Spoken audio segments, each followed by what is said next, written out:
Hello, magandang araw mga kaibigan. Ito ipakita ko sa iyo itong naging problema itong ambulance na to dahil kumakain kasi siya ng langis, puti yung usok. Puting-puti yung usok niya.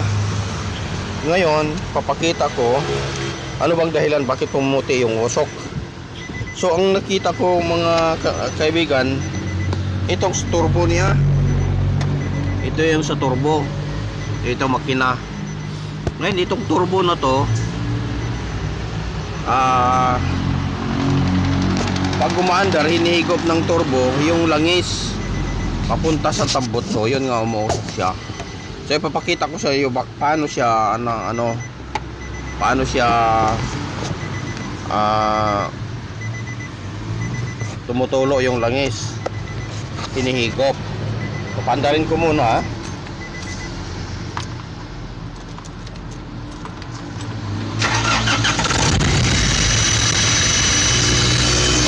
yan, may kunting tubig yan, hinugasan ko kasi kunti para para mawala yung langis ngayon itaas ko yung RPM para makita ninyo kung yung paglabas ng langis. Ito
kita niyo mga kaibigan.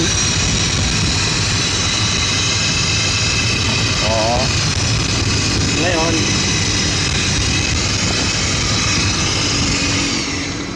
patayin ko ulit siya, punasan ko. Saan na yung nag-blurred na yung camera.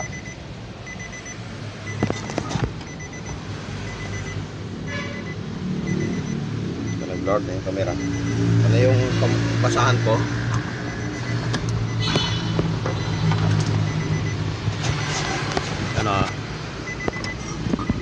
Punasan ko muna. Ito, punasan ko.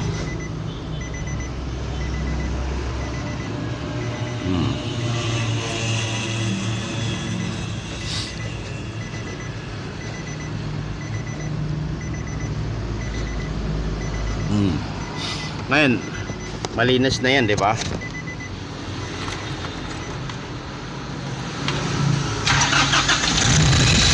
Yan. Tingnan niyo ulit. Yan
Kitang-kita ninyo yung ng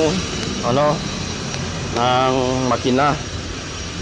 Kasi ang reklamo ng kasi nito, yung barangay, ang reklamo ng barangay, puting-puti yung usok.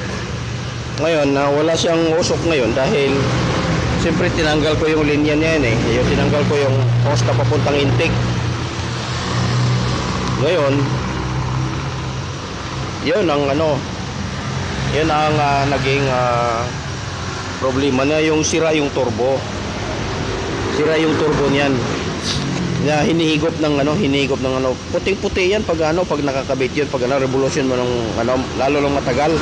Ang reklamo kasi ng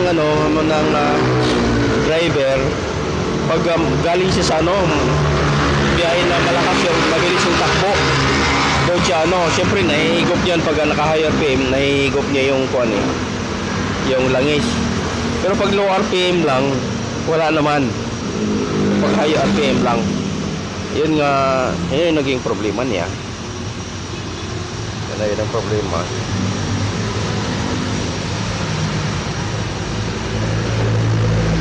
So yun lang sabi ko yung ambulance nito. Alang